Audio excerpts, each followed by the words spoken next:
You're listening to The Blind Stealing the Blinds, a podcast by students of the game for students of the game. Join Del and BJ in conversations about poker theory and bridging the gap between theory and application. We're all in this together. This week's topic, family first, poker second. Hey Del, how's it going this week? It's going okay. It's going all right.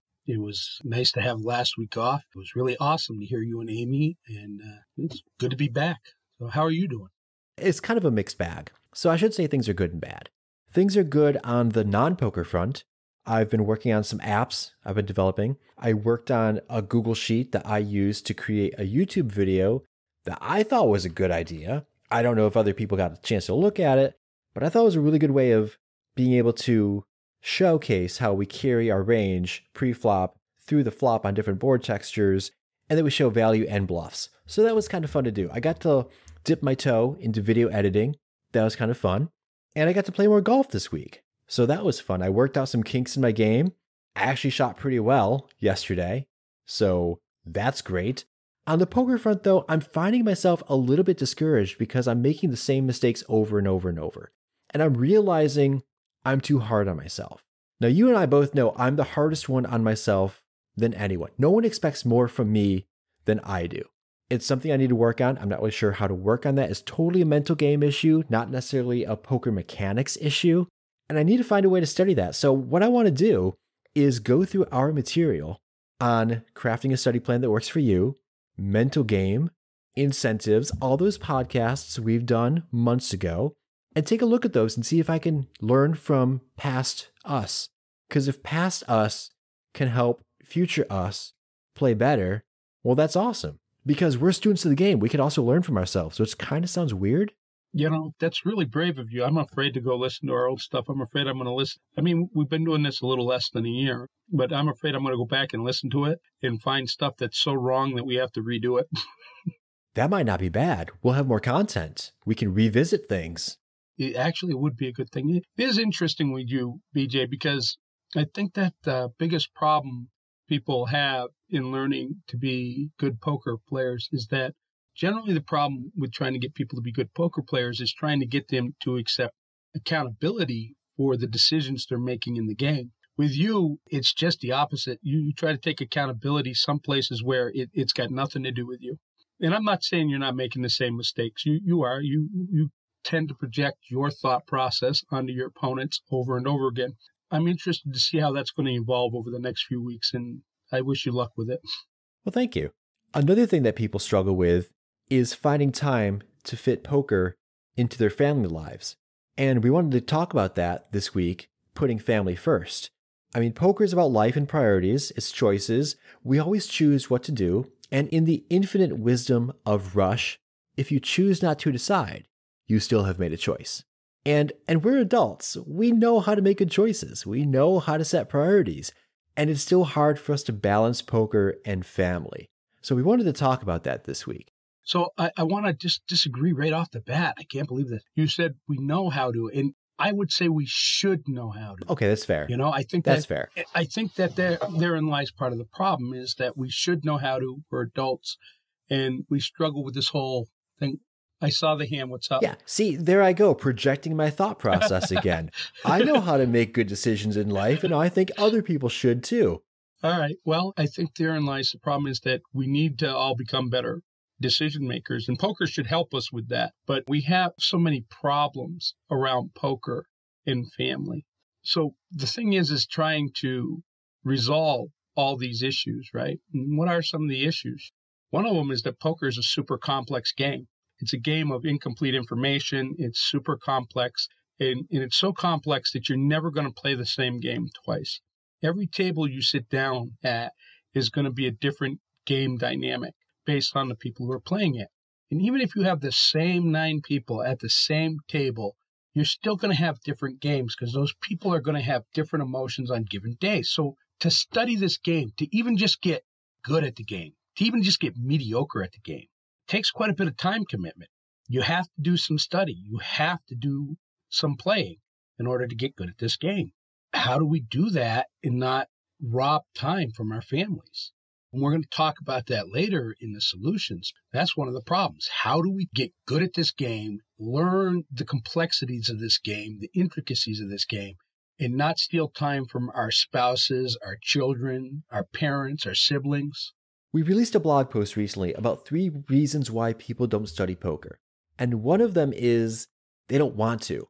I'd rather play Final Fantasy VII. I'd rather play God of War. Do you realize that when I played my video games on the PS4, I put in over 100 hours playing God of War, only to complete it 54%. I finished the storyline. I obviously didn't do all the side quests. I obviously didn't get all the treasure. I didn't even do the final unlocked battle, which if you go on YouTube, you can see where Kratos fights Thor. Never did that. And yet I spent 100 hours only beating the game halfway. I don't like doing anything halfway. I'm a full way kind of guy. And yet I spent 100 hours doing that. I can't find a way to spend 100 hours studying poker. It should be the same thing. So I'm robbing time for myself, but I'm also robbing time from my family. How can I arrange my schedule around my family obligations? Well, I think part of the solution is really, as in anything with your family, it's managing expectations.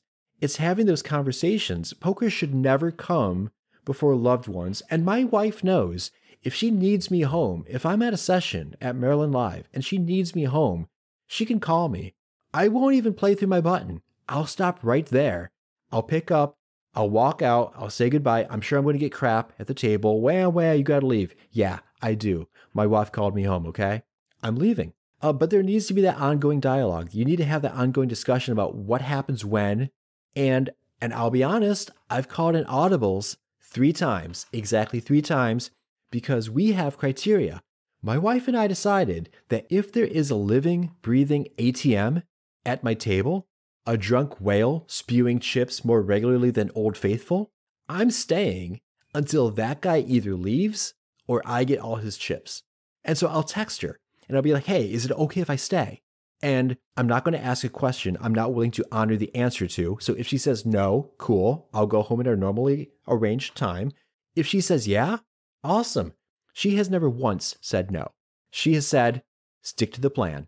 That is so valuable to do that. And I think part of the problem is that people will be in the situation you're describing, or they'll rationalize that they're in the situation you're describing, and it'll be a reason for them to stick around. Maybe they're down a couple buy-ins and they're thinking to themselves, but this whale just sat down. I know I can get even. Well, no, that's not the time to break the plan. It's not the time to break the plan because you're hoping to get even. It needs to be well thought out. So it's great to hear you say that. And I have the same thing with my wife. But my wife goes to bed early. So there's one of the problems I got. My wife goes to bed early. So one of the things is that if that happens to me and it happens after 7 o'clock, guess what? I don't get to break the rules. I've done it a couple times and my wife understood it, but she was unhappy about it because I was showing up at home at 1 o'clock in the morning instead of 11 when I said I would. So it wasn't worth to having that rule for me. And it's a good rule to have, by the way. If you can work that out with your spouse, you can then do that. But sometimes it's not the best thing. And one of the things that's important is poker should never hold more value for us than our family connections. It should never hold more value for us than that other person's feelings and emotions. Without those family ties, without our close friends, we're not going to succeed anyways. We have to devote a lot of time to this game to get good at it.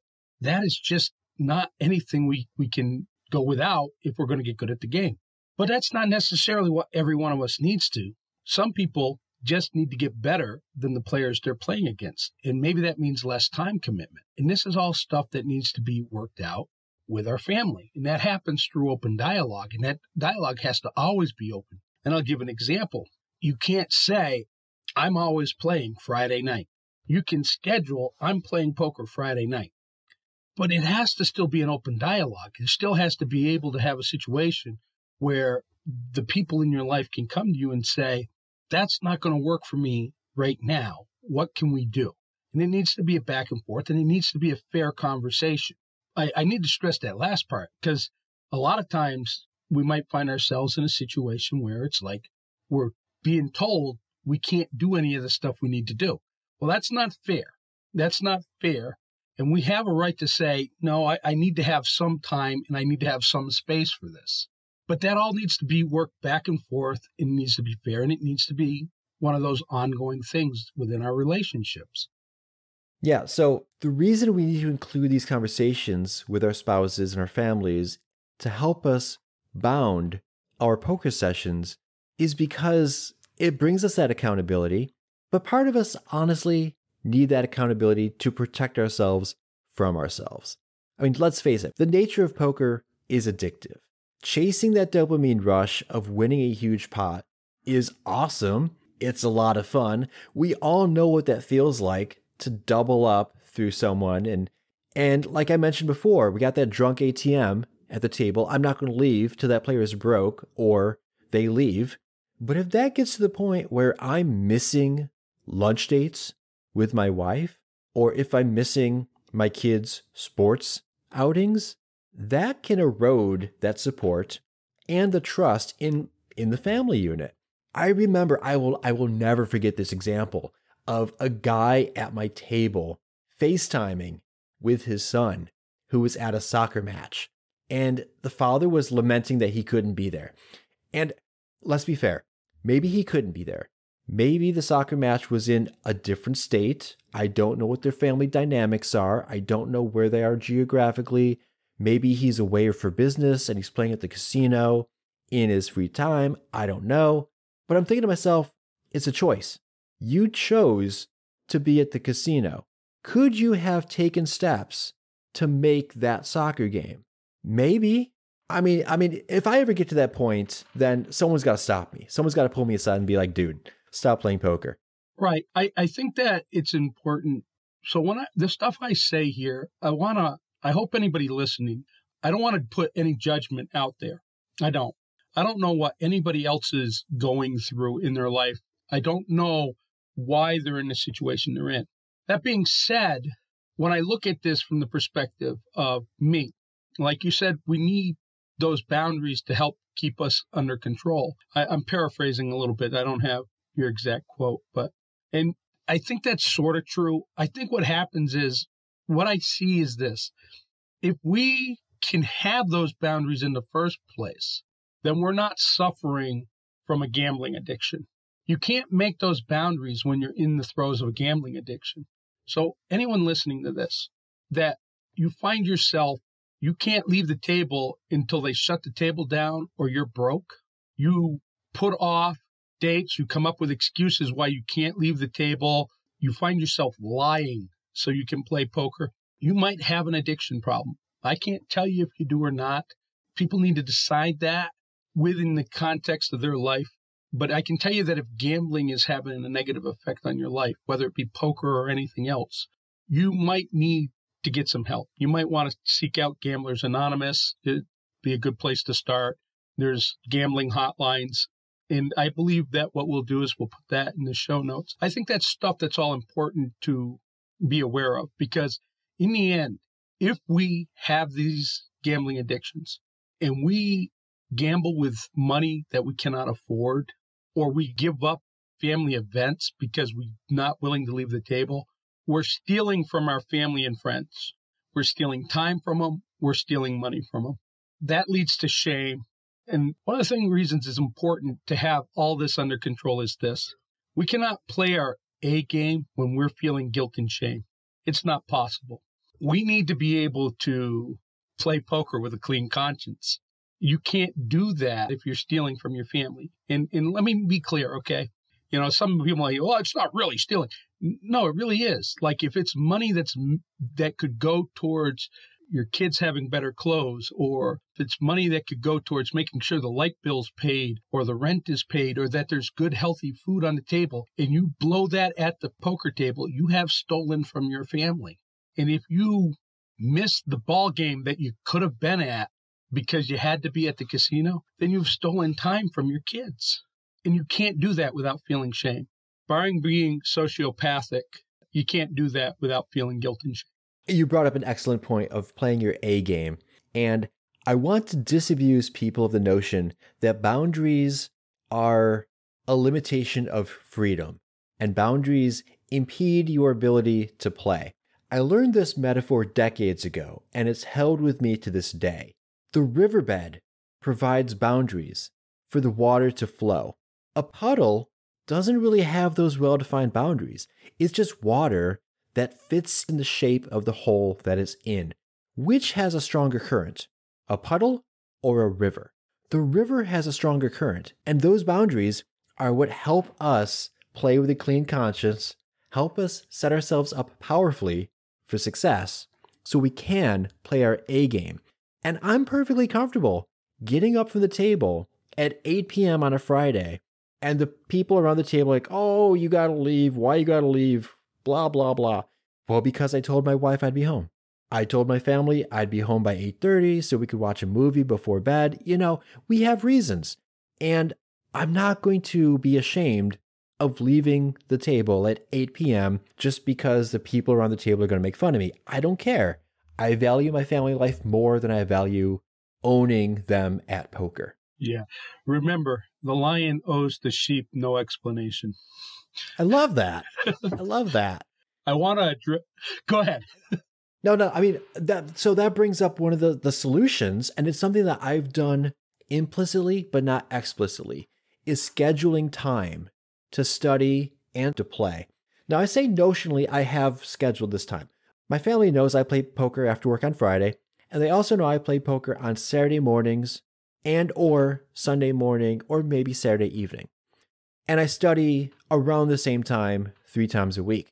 It's not on the calendar. That's the tool that I think we need to incorporate here. Look, my family has a Google Calendar. We share all events on it.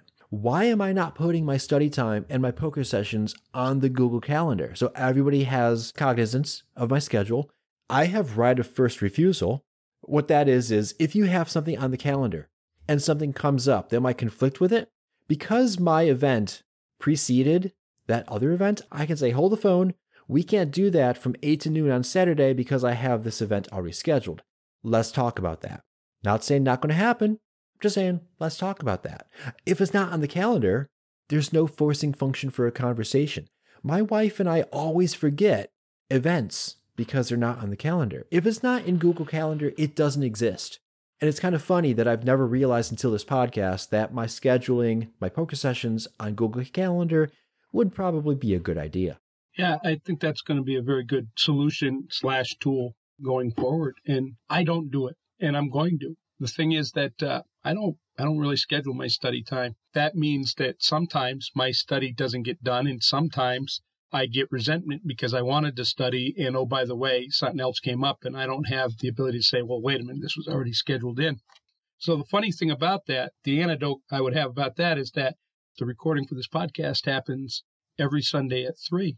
And because of that, Sunday at 3 is my time, and everybody knows it. Everybody in the house knows it, so there's no problems, there's no battles or debates over it. Yeah, it's good to schedule things. Before we go into the tools here, I want to bring up one last group of people that we haven't talked about yet, and that's people who may not think the notion of family first applies to them because they're single or they don't have children, or maybe their immediate family has passed on, or whatever the circumstances may be. I'm going to tell you this still matters because hopefully you have friends, and your friends should come before poker also. And friends tend to be the family we choose. And if you have your parents in your life, then it's still going to matter, even if you don't have a spouse. If you don't have children, it's still going to matter because there's still going to be people that you're important to and that are important to you. And those people should always come before poker. Poker is just a game. I think we often forget poker is just a game. We put so much, how many other games do you put so much time and effort into studying and get good at? Monopoly? No one studies Monopoly. Some people actually do. If you study Monopoly, there are probably better uses of your time. If you make your livelihood figuring out how to get hotels on Mediterranean and Baltic Avenue, those rat-infested $2 and $4 rent properties, gods love you. We've already talked about some of the tools here. There's planning, open dialogue. We haven't really mentioned bankroll or budget management, but here's what I'll say about it. BJ was talking about the boundaries give us freedom. right? So does bankroll management or budget management. Not everybody has a bankroll. Not everybody needs a bankroll. If you budget a certain amount to play poker that week, that's fine. When you do that, you allow yourself the freedom to play how you want at the table. And that budget and bankroll management ensures that you're not ever taking from your life roll, and therefore you're never stealing from your family, your kids, your friends. Yeah, I love how Dan Mergel put it. Dan was a guest on our show back in episode, 7 or 8, when we were discussing conversations on being a professional poker player. And Dan puts it, a bankroll is an imaginary line between some of your money and the rest of your money, which is true. And when you have that conversation with your family on where to draw that line, don't go past it. Go up to that line, and if you blow past that line, you're done. You need to go back and renegotiate.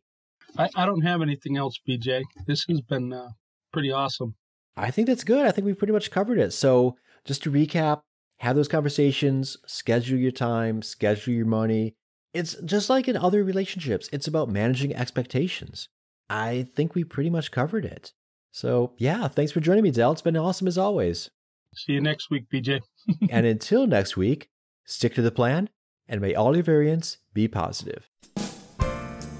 This has been The Blind Stealing the Blinds, a podcast by students of the game for students of the game. If you haven't already done so, consider subscribing. And when you're not counting your chips, take a moment to leave the guys a review on Apple Podcasts or wherever you get yours.